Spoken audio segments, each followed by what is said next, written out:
Hi, everyone. I hope you are doing great today. I hope you have a very good day. Well, my name is Alfredo, and today we are really happy to have this talk with you guys, and also because it's our first talk here in Mexico, the first participation that we have on this amazing community of tinyML Mexico. So hope you like this talk. We will try to bring more talks to you guys, more interesting topic. And also our first scope is that we could increase all these technologies and areas here in Mexico and Latin America. So for today's talks, we have Abraham Arce, that is a cloud software engineer, and also a Sheratan Arevalo, that is a SAP Team Lead. And the talk that they are going to give today, is the tinyML 101, the new area of AI inside the IoT.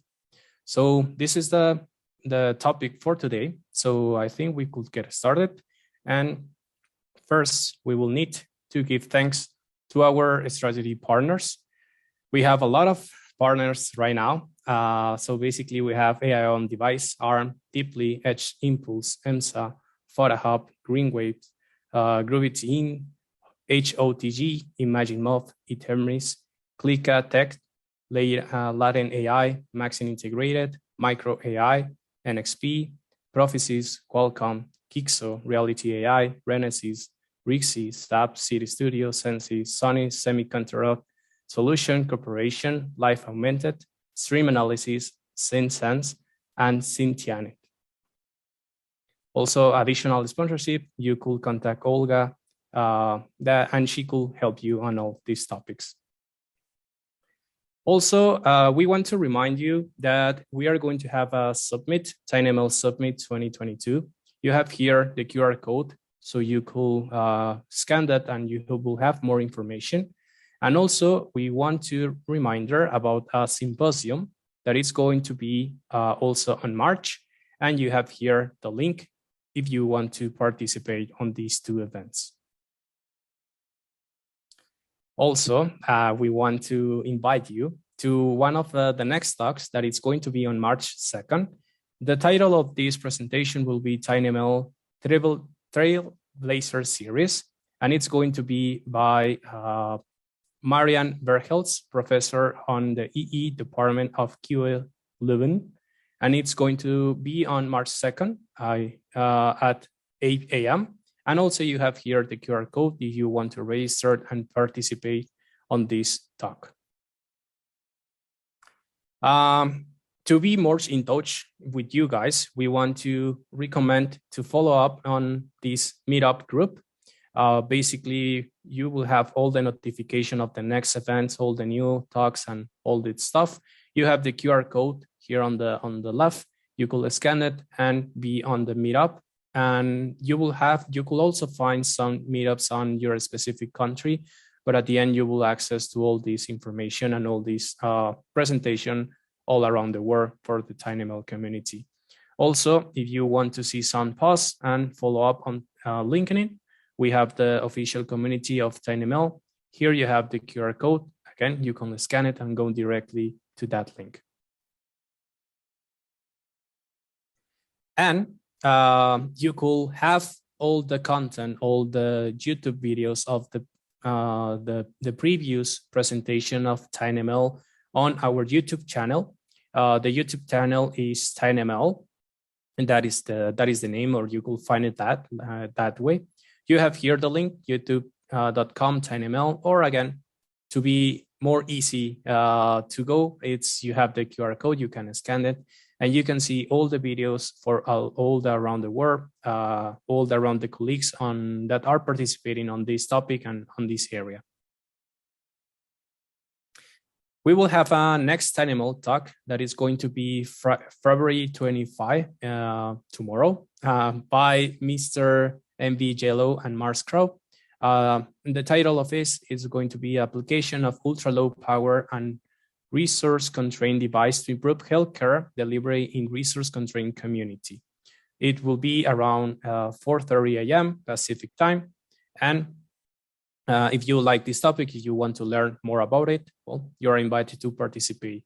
So first, I want to say thanks to Sheratan and Abraham for being here. Sometimes I know that agenda it's complicated, but thank you very much to you guys to be here to give you some of your knowledge on all this area. First, I want to introduce Sheratan Arevalo, lead SAP support and functional operation for a global company. He also has experience as a software developer and hardware enthusiastic for more than 14 years, and he has a passion for mentoring and coach young people, and also one of my biggest friends. So next, Abraham Arce. Abraham works at Intel as a cloud software engineer, contributing on the GN Linux since '96. HAM amateur radar operator, trainer, and consultant in the Internet of Things space, and also one of my biggest mentor in my career. So thank you very much, guys, Sheratan, Abraham, to be here. And the scenario is yours, man. So take it.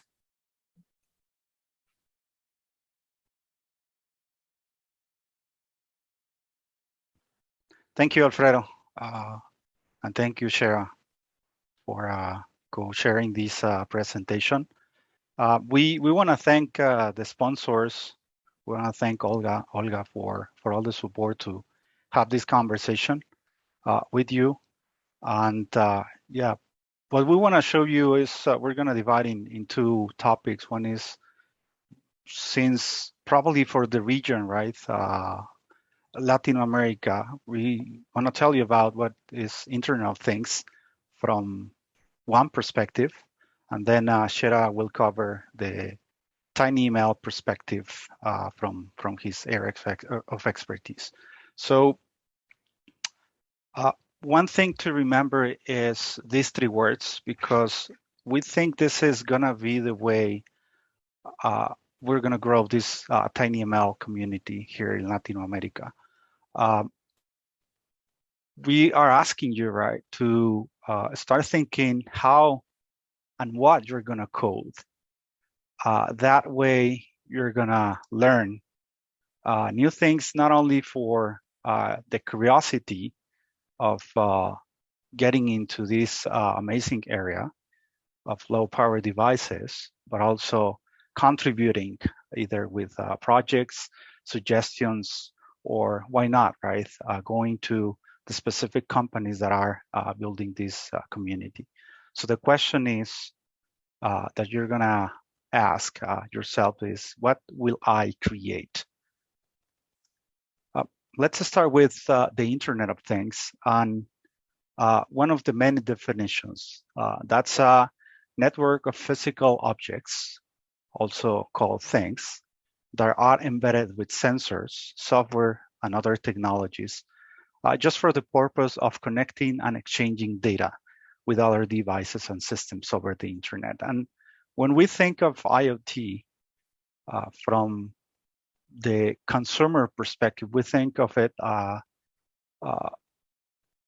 when thinking of this device, right? For example, Alexa. We got also smart cleaners. We got a smart thermostat. And we also see a lot of innovation around new types of products. So for example, this cool project, which is a robot called Vector, that besides a camera, it has also Alexa integration. So this is one part of the story about IoT. But what does it mean from a more technical perspective? And let's take it to a very high level architecture.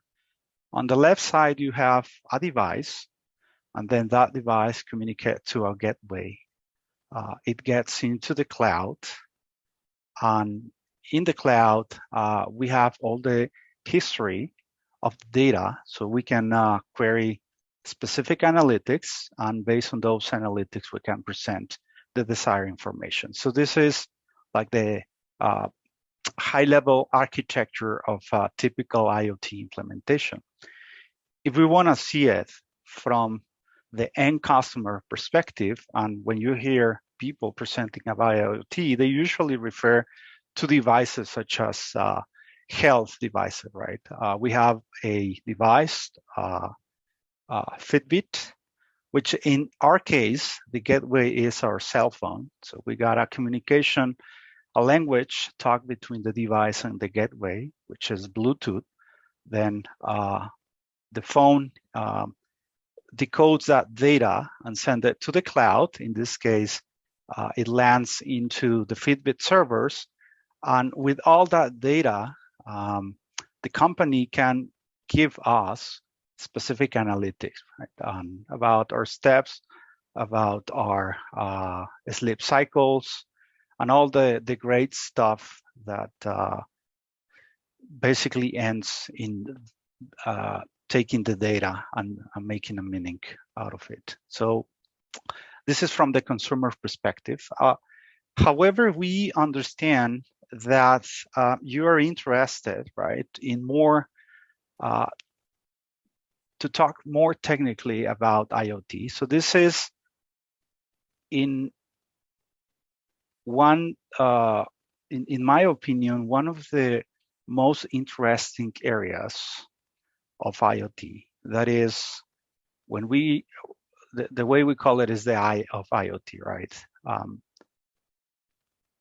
Integrating cameras so we can give sight to our solution.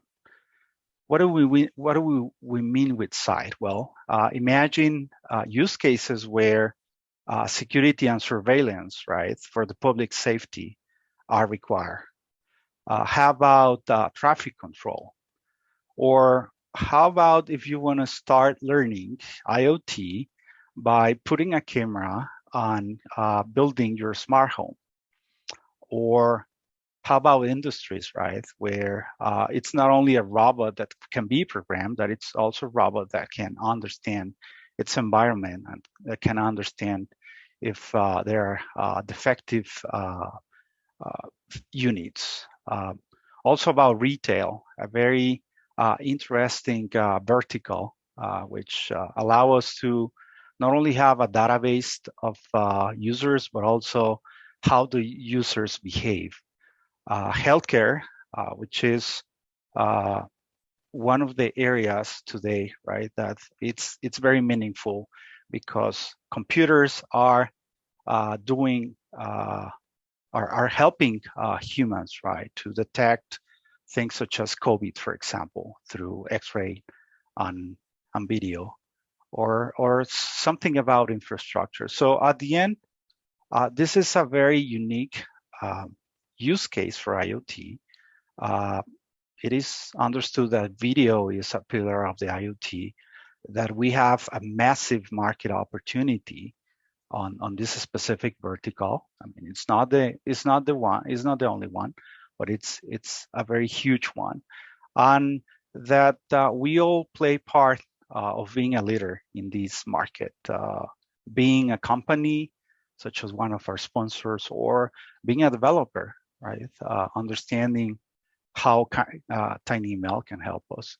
So from our side, and the reason why we're interested in tinyML is because there are several automation solutions out there. One of them, which is a very cool project, it's called Home Assistant. It's a Python-based project.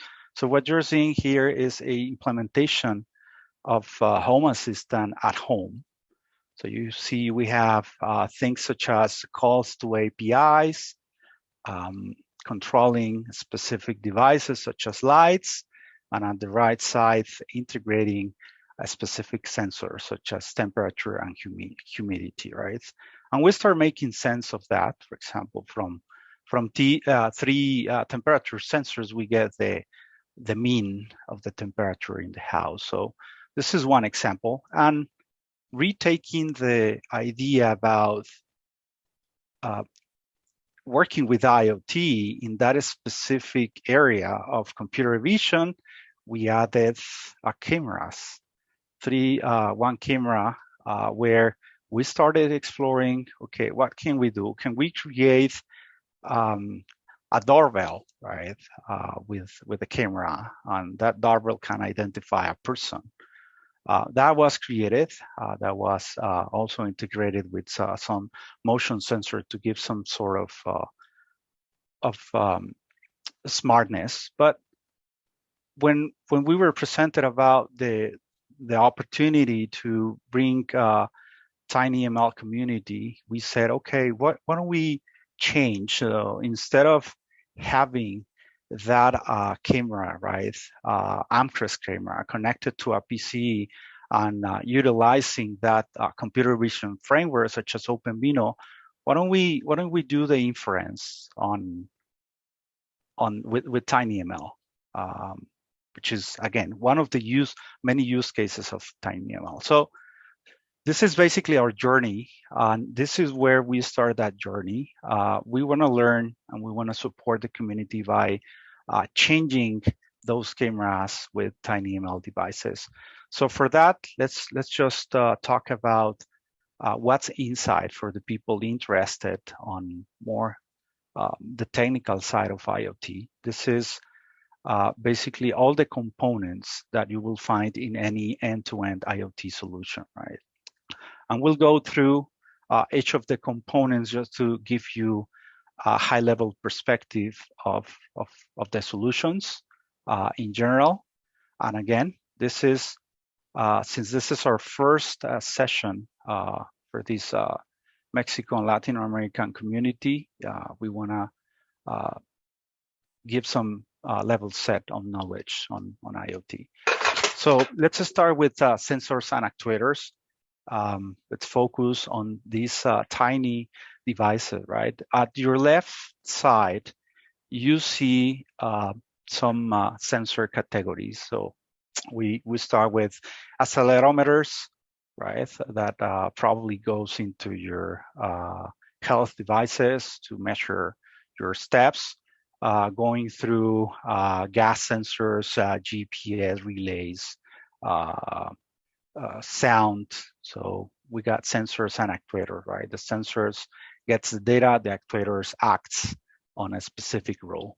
And there's one very cool project which is called UPM. This is where we're taking the categories. So the sensors are basically what they are going to give you the feeling to your project. So the sensor then is attached to a device. So the device is basically the core of the solution, and we have many possibilities, right? We have devices starting from the well-known Arduino devices, going through devices with more features. So, for example, the ESP's series 8266, ESP32, to other very particular boards, right? So right here, the important thing to consider is that it will depend on your project which one of these devices you want to bring. It also will depend on the budget and the things you want to learn. You will see why. So we have the sensor and we have the device. Now let's talk about how do we transfer the data. So this is where connectivity comes into play. For connectivity, I think the most used protocol is Wi-Fi. The most used technology is Wi-Fi, then Bluetooth, and then three other technologies, Zigbee, LP1, and cellular, which are kind of less used in probably in university projects, right? So this is about connectivity. Now let's talk about the protocols. We have the data, which is guarded at the device, and we have a way to send that data. So what's going to be the language that we're going to talk? And some popular protocols, for example, is MQTT, which is the message queue telemetry transfer protocol, where I think most of the projects here in Latin America start with, right? Where you have servers, open servers such as test.mosquito.org, where you send your data and you get that information. So these are some of the popular protocols. And then it comes what we believe one of the key ingredients. This is where the majority, I mean, most of the innovation is happening, right? And this is basically one of the core components of our tinyML infrastructure and foundation, which is the software. And when we talk about software, I think the first thing when we talk about IoT is we think about Arduino, right? Which is that very simple to use IoT platform. In the past, it was just an application. Today, we see that they have evolved to have a cloud based platform, which is very cool, right? And you have a lot of options. Arduino's with and without Wi-Fi, and then you realize, right, when you start integrating projects, you realize that there are other platforms or companies that are bringing uniting two different worlds, right? The world of IoT with the world, for example, of Node.js, and they create a platform where you can connect your devices through not languages such as C, for example, but using Node.js. So this is where Zeta.js is used as an example. And then you find that there are other cool projects coming to life. So Node-RED is one example of a particular project, right, where you have the possibility to create your workflow by taking components, picking a specific components in the form of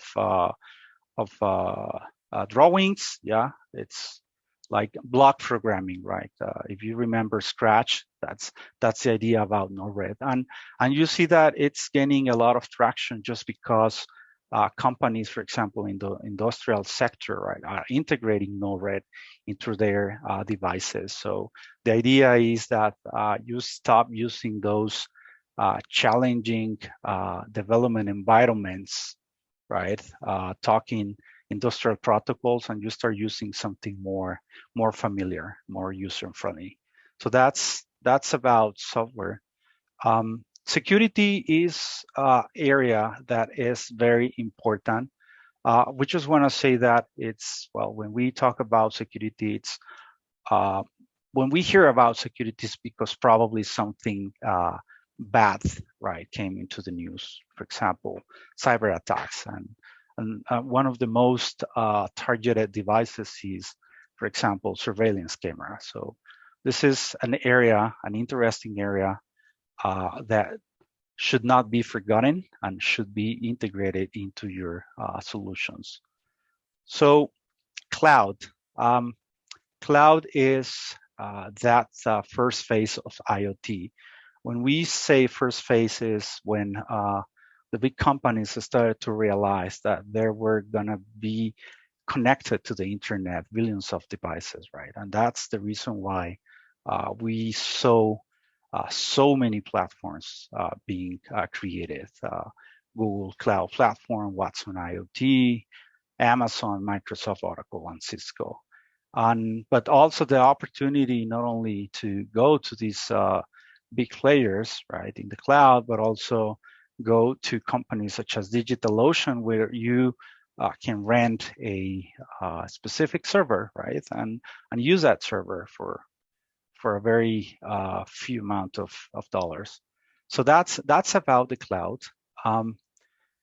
There's a concept that we want to bring to the table, which is edge computing, and the reason for that is because sometimes the cost to take the data to the cloud is expensive.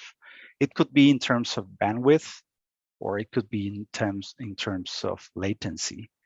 This is where the term edge computing came, and we start seeing that more and more companies are bringing the edge computing vision into reality. So this is an example of a device that besides being a gateway or a router, right, it contains a operating system with container capabilities.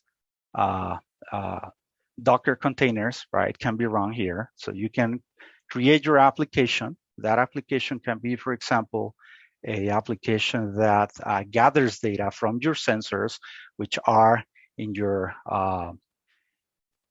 side. You gather that data on that container, that application, which is going to be based on Python, right? With some libraries, you make sense of that data, and you keep that data in your sites and just send the important information to the cloud. So this is what edge computing is looking for. And well, I think the most interesting thing, right, with all the data coming and being generated from every scenario and from the many different use cases and verticals is the artificial intelligence component. So this is where tinyML comes. So in not a very long time ago, we considered AI as that service that was part of the cloud, right? Where if I wanted to do recognize a person, probably I wanted to send that stream to AWS and use the specific recognition service from AWS and understand that frame contained a person. But then it came tinyML, and which allow us today, right, to bring the edge computing to the device. This is exactly what we're going to talk in a few minutes, what Shara is going to talk to us about. And this is where, remember about the project, right? Our project, which is this house, we want to exercise tinyML so we can do, again, the inference using the toolkit that tinyML Foundation provides and get rid of those expensive cameras and a computer just to do, for example, person recognition. And I want to close with this, and I got a call to action for all of you is, what are you planning to create? We want to hear from you. What are those things that you want to automate? What's that sensor that you want to integrate to which platform, right? Are you going to buy an Arduino? Are you going to buy an ESP8266? Are you going to buy, some of our tinyML devices? So, which connectivity are you going to get the data, right? Are you going to use to get the data out? What's going to be the software? So we want to hear from you, and the way to hear from you is if we're kindly asking you to post your projects and your ideas using these hashtags, tinyML and LATAM. The LATAM is very specific because we, again, our intention is that we all can understand the big opportunity that we have in bringing this type of technologies and ecosystem to Latin America, not only to Mexico. So having said that, it's time for Shara to talk about tinyML. Hey, thank you for the introduction, my good friend. Well, now it's time to explain a little bit about tinyML. But this is a little bit different. Probably you are expecting. If we can go to the next slide, please, Abraham. You will be my assistant today. Thank you very much for that. Probably you're expecting this definition for the tinyML, and that's correct. That's the tinyML definition. But in this occasion, I would like to do my presentation from the point of view of someone who is learning tinyML. And also, when you are not part of this beautiful world for the IoT devices connected to internet or even the tinyML. So when we start with this topic, how can I introduce people in the tinyML world? So I was thinking, how can I do it? So I have one example. Probably it's not the best example, but trust me, you will get it. Even if you don't have experience with the tinyML, the IoT devices, you will get it. Okay, imagine every day. I will elaborate for you this example. Imagine every day you are doing your things. You are waking up, you're going to the job, whatever. You have to drive your car. But let me present the idea about the breakfasts. Yeah, the breakfast. When you want to start your day, you need to start in the right way. So you need to take your breakfast. So when you start thinking, what are the steps, what are the procedure that you need to follow to make your breakfast, to follow all the preparation, to follow all the steps, you will learn that you have to complete a complex steps. And let me explain why. Because you have to collect all the items, all the ingredients that you need for your breakfast. Probably you need your to get the milk, to get the orange juice, to get the coffee, water, eggs, milk, whatever you need. So once that you have in your mind what you need to prepare for your breakfast, you need to follow all these steps. You need to boil the water for the coffee. You need to go to the oven and fry the eggs. You need to do a lot of steps. But this is a complex activity that you are doing every day. So in some point, probably you will wonder, how can I improve this? Probably I am spending a lot of time, or probably you want to improve the taste of your coffee because probably one day you forget to turn off the cafeteria and probably it wasn't the best taste, right? So every day that you are interacting in the physical world, you are moving and you are surrounded for different signals, visual signals, audio signals, temperature, air quality, many things are in our environment. So now imagine that you have a microcontroller and you have this small device. And this small device, it's with the embedded software, a machine learning software, with a trained routine to improve your breakfast, to improve the taste of your coffee, to improve your way that you are cooking your eggs.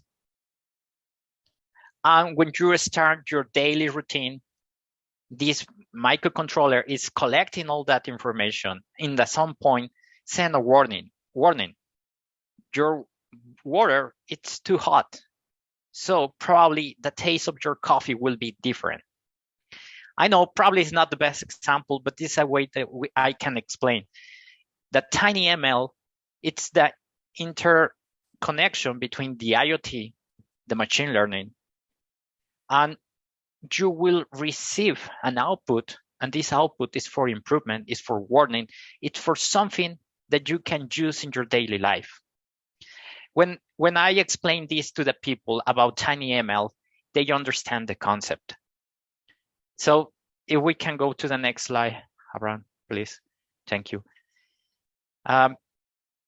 When we want to explain to the people the complex of the tinyML, but also how simple it is, they can understand the complete potential of this technology. How tiny is tiny? Well, tinyML is the intersection between the IoT devices, the machine learning, and the edge computing. As we already received in the previous presentation, by the way, nice presentation, we can learn about all these IoT devices, microcontrollers that we have, and also how can we use the machine learning. And the machine learning is just a methodology to repeat and learn something in a model. And this model, the cool thing about the tinyML is that you can embed that model, you can compress in the micro device, and you can use that device for solve complex problems in our daily work, in our daily life, on our daily entertainment, even for the entertainment. So in this point, I would like to explain this. If we are collecting everyday information about the visual, audio, temperatures, wherever, now we need to process, to compute all that information. If we follow the previous way, following just the IoT model, we need to send information to the cloud. We need to send information to data centers. Data centers and clouds need to process to compute that information, and they will send to us that information for one output. But with a tinyML, you have this small microcontroller connect very close to you or in some environment. And this powerful device can process everything without sending any information to the data centers to the cloud. And you will receive a fast output. If we can go to the next slide. Thank you. I would like to present my point of view working with the enterprise resourcing planning system. That's my experience in the previous years. I've been working with a lot of ERP systems, and also I've been working with logistics and with different softwares. And sometimes I would like to say that I play like the book. I follow all the rules, but sometimes the software needs some enhancements. And for that enhancement, you need to think in the way that you can innovate, you can bring new technology. And with that new technology, and with that new opportunities, you can solve complex problems. So let me share my point of view about how can we bring tinyML to ERP systems. One of the critical situations that we have right now around the world is the supply chain. If we're thinking about everybody is doing e-commerce, everybody is sending and exporting and trading goods around the world. But sometimes this is complicated because we have to face many, many problems. The logistic, how we are storage that goods, and also how we are delivered that goods. That's my point of view for some solutions. So I would like to talk about the warehousing and how can we bring tinyML to the warehousing. Well, I think there is a big opportunity in my experience with warehousing and the tinyML. One of that biggest opportunities is the safety, because you have in the warehouse, you have forklifts, you have people moving for this place, you have some automations devices that are moving package from this place to another place, and everyone is moving inside the warehouse. And when everyone is moving and you are doing a wrong move, probably you will be in a unsecure situation. That's why safety is really important. But now imagine that you bring to the warehousing environment a tinyML device. You have this micro device, you train your machine learning model, and you embed in this microcontroller. Now you have a microcontroller that probably it's tracking the moving around the warehouse. And this microcontroller, it's tracking when the forklift is coming very close to someone, and that can trigger an alarm. And when you trigger that alarm, the people will see, hey, something wrong is going to happen because probably you're very close to the forklift. That's just an example. But inside the warehouse, there are a lot of opportunities. And this is for my personal experience. That's why I'm very interested in the tinyML topic. Another idea that I would like to share with you, how to bring tinyML to this ERP world, is the inventory management. Yep, you have your warehouse and probably you solve the problem of the safety with the tinyML. But what about the storage conditions? Many goods, many things that we need to storage in the warehouse needs to be under some conditions that you need to be very careful with that conditions. Probably you need to have the temperature. Probably you need to keep an eye in the humidity. Probably you need to move one material to another material to keep it in the best condition. For that, one idea is to bring tinyML. You bring this microcontroller, you bring this device with your machine learning training model, and you connect with different sensors. And probably you can start tracking the temperature. And if you are storage things that need to be freeze or they need to be under one temperature level, Well, in that moment, you can trigger an alarm. You can keep a dashboard, and this dashboard can receive an information directly for the tinyML device. And in that way, you can offer a better quality in your storage condition for all the products that you have in your warehouse. This is just one opportunity in the inventory. Obviously, you can bring a lot of opportunities and ideas. For example, one idea is when you are moving inside the warehouse, you have to pick in, you have to pack, you have to deliver, you have to control our inbounds, outbounds, materials, and all that movements sometimes are complicated. So you need a tinyML device. You can develop a tinyML device who can check and review if you are moving the materials in the right location. If you are not moving in the right location, you can receive an immediate and a fast alarm, and you can correct that wrong locations. That's very important. The other point is transportation. And let me say something about transportation. This is not new. Many years ago, transportation is using GPS. They are using telematic to tracking the transport. But what else we can do? Well, in transportation, we can bring the idea from tinyML to have this tiny device with the power edge computing, studying the traffic. If we can track the better time to move this material, if we can plan the better road for this, even for security, because probably we can understand where is the best moment to transport these goods. And this is a very important point, for example, in the region like Latin America, if we are talking about security and the transportation. So those three ideas that I share with you are really important for me, because this is a point of view of people that we can bring ideas to this environment. If we can go to the next slide, please, Ron. And this is the opportunity, for example, in my area. Here, I would like to present some research. This is a very, very recent research, February 21 of this year, this information. And as you can see, and this is not a Bitcoin chart, I'm just kidding. This is how the IT technology is expanding money budget in the enterprise software solution worldwide.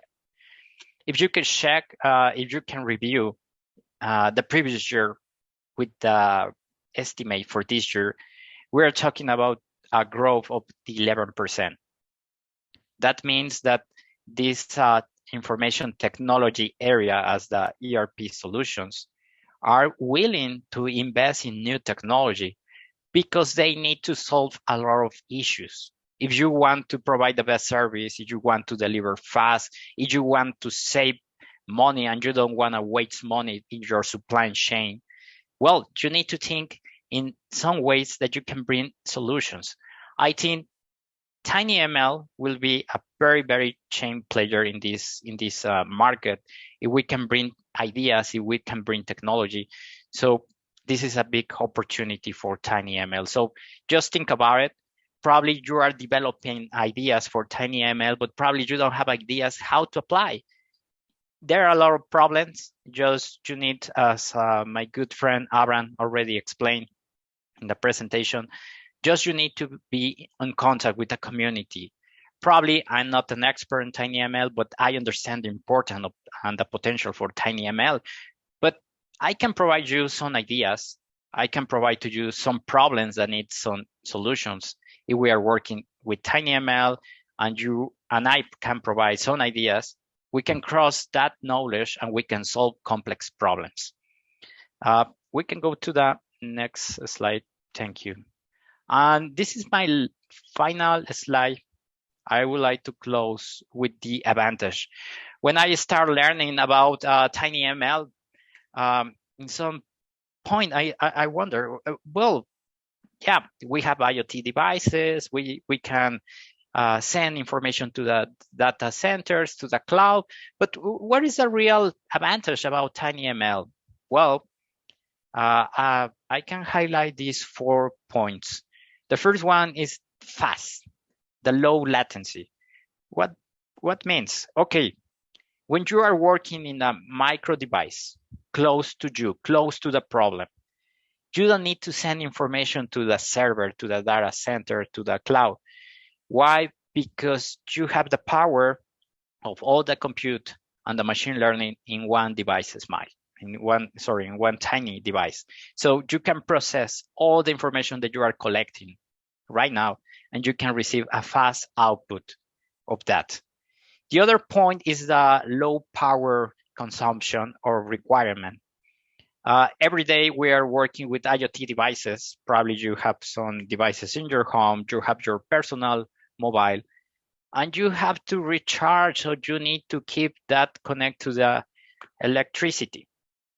So one good point about tinyML is that microcontrollers needs a very little power to continue working. That's a great idea because you can build a microcontroller and you can use a battery coin, like the battery, the CR2032, and you can run your micro device for a long time. The other point is the low bandwidth, and this means that your device only use internet when it's needed. If we are thinking about the regular IoT architecture, you have to send in, receiving, and checking your connection with internet continuously. So you are sending and receiving information. So you use internet a lot. And the last point, I think this is very, very important, is privacy. Everyone wants privacy in the data. So as you are running right now a micro device with the embed machine learning, and all the compute, all the process is going inside that micro device, and you are not sending the information over the cloud or over a data center, your information will be inside the micro device. So you are not sharing that information, as happened with another kind of solutions. So I would like to finish my presentation with the invitation for everyone. Probably you are going to start learning tinyML. That's excellent. You can learn a lot about tinyML in the community. But also, if you already know tinyML and you don't have any idea how to apply that knowledge, well, you can bring your skills, and someone from the community or someone else can bring the problem. So if you work with people with the need, you can find a solution. That's all from my side, guys. I will say thank you. Thank you very much for your time. And I think we can continue with the questions and answers, right, Alfredo? Okay, yeah. So thank you very much, Sheratan. Thank you very much, Abraham. Sure. So we have some question here. What do you recommend to start on IoT? Do you have any book or resources where I could get, the information to start on it?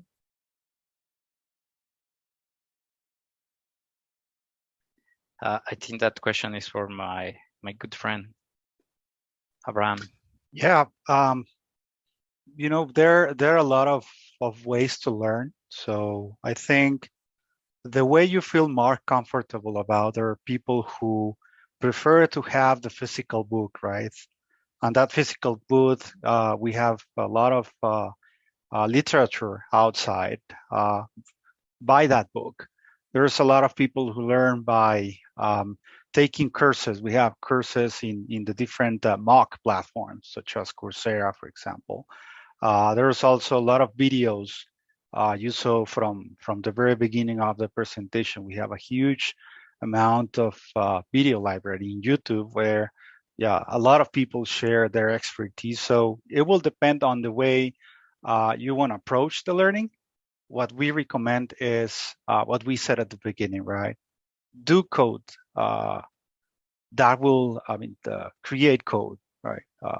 Buy your own device, start getting your hands on it. You will find that many of our sponsors have very cool platforms where you can also only start. You can start with your cell phone, right? Edge Impulse, it's one of that examples. You start with the cell phone, you connect to their platform. So yeah, it will depend. The one thing that probably we're going to ask you is when you decide what path you choose, probably what we are asking you is you can share what was that path that you choose and what did you get from that learning journey. That's going to be a way to feedback into the community, and so other people can replicate that specific journey. Okay, thank you very much, Abraham. We have another question. Does tinyML is not applied to image vision? For my experience, and you can also help me around, my experience, tinyML can help for visual signals, so you can use it for visual. I don't think there is any limitation, because you need to connect the micro device controller with the camera, and you can process all the information that you are receiving. So there is no limitation from my point of view. But yeah, I think that's one of the use cases, right, where we can ask tinyML to do the magic.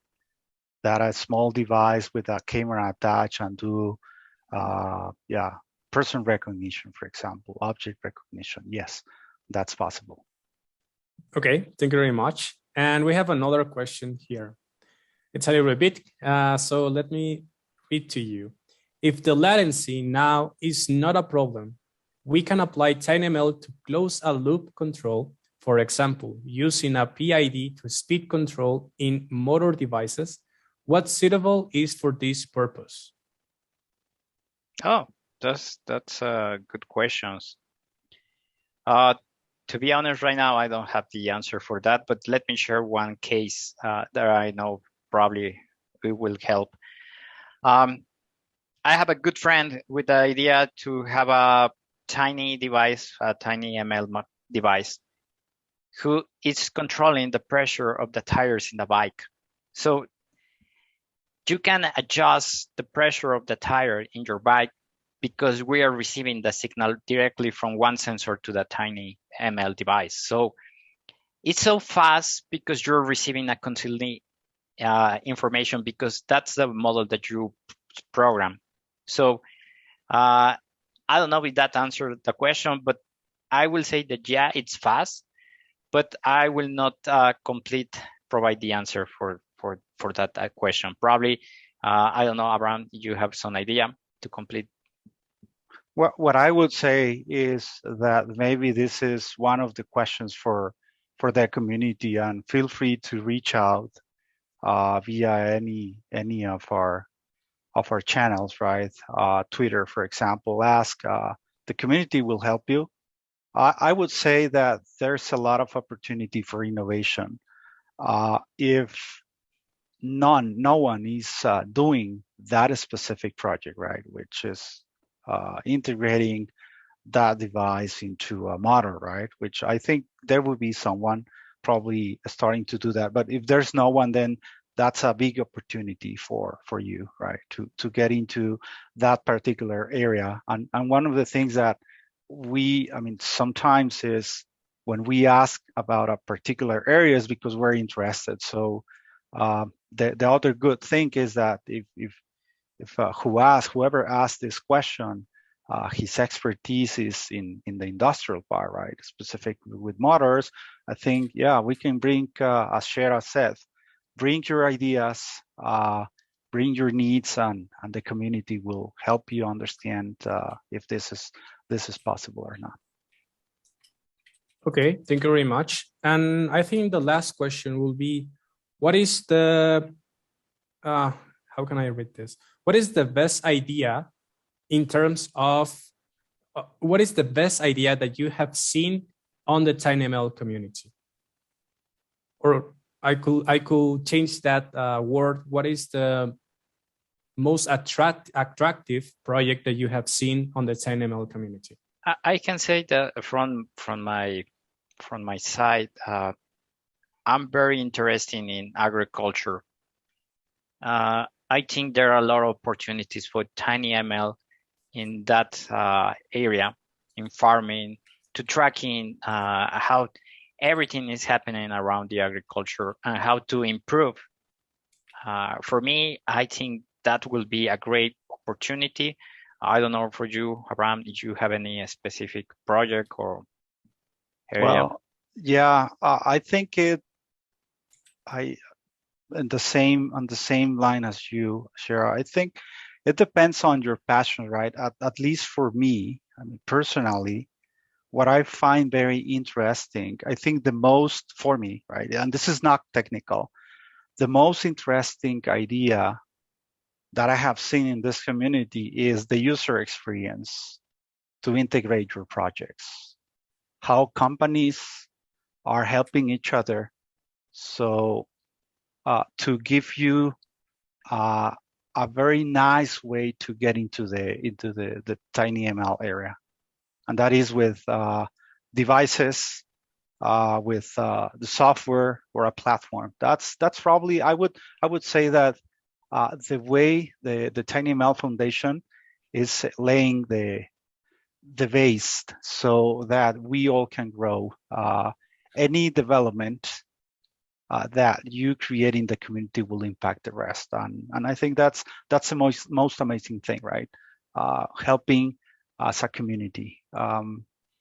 Obviously, if you want me to choose an area, computer vision, that's where I want to focus on, and that's where you will start seeing me looking to integrate from the technical part. Yeah. Okay, thank you very much, Abraham, Sheratan. Only to add to that question, I have a couple ideas also on tinyML. So if you want to review, you could go to our LinkedIn profiles. We have posted some of the examples or some of the POCs that we have been working. One of it is a smart cooler that could detect, or based on the barks of your dog, could detect the behavior of it, the feeling of your pet. So that is one of the projects that I have right now. So you could check it if you're interested. We could follow up on that topic. So I think that's all the questions that we have right now. Well, we have other questions, but I think now we only could answer 5 questions.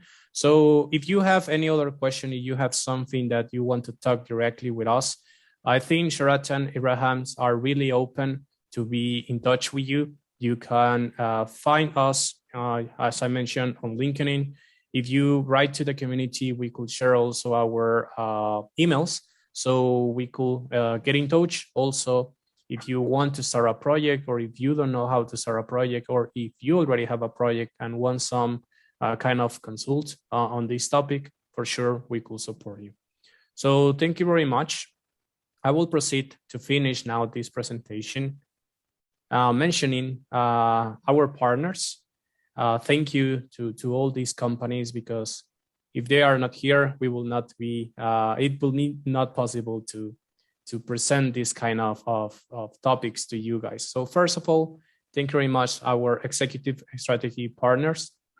We have ARM, ARM AI Virtual Tech Talk, the latest in AI trend technology, best practice for ARM, and our ecosystem partners. Also, Edge Impulse, the leading Edge ML platform. Qualcomm AI Research, advancing AI research to make efficient AI ubiquitous. Sentient, end-to-end deep learning solution for tinyML and Edge AI. Our Platinum strategy partners, Deep Light. We use AI to make other AI faster, smaller, and more powerful, efficient. Glicatech, global IoT solutions. Reality AI, add advanced sensing to your product with Edge AI and tinyML. Renesas, broad and scalable edge computing portfolio. Our global strategy partners, FodaHub, Maxim Integrated, enabling edge intelligence. Latent AI, adaptive AI for the intelligent edge. Micro AI, NXP, Seed Studio, the IoT hardware enabler. SensiML, building smart IoT sensor devices from data. Live Augmented. SynSense build sensing and inference hardware for ultra-low power. And our silver strategic partners, well, we have AI on devices, EMSA, Visual Sense, Greenwaves, Gravity Inc., HOTG, Imagine Mob, Itemis, Prophecies, Kixo, Renesee, SAP, Stream Analyze. And I think just get stuck. Oh, sorry. And just to finish this, we also want to invite, as a reminder, tomorrow to the next tinyML talk, that it's going to be application of ultra-low power and resource-constrained devices to improve healthcare delivery in resource-constrained community. And I think that's all for today. So thank you very much, Abraham. Thank you very much, Sheratan, Olga, that is behind all this presentation. Also to Ivni, to give us the support to start opening this community in Mexico. We know that we are starting. We know that we need to walk a lot of a path to get into a very high level. So we are trying to do our best here. If you have anyone that want to share some ideas, some improvement, please feel free to contact us so we could go ahead with this.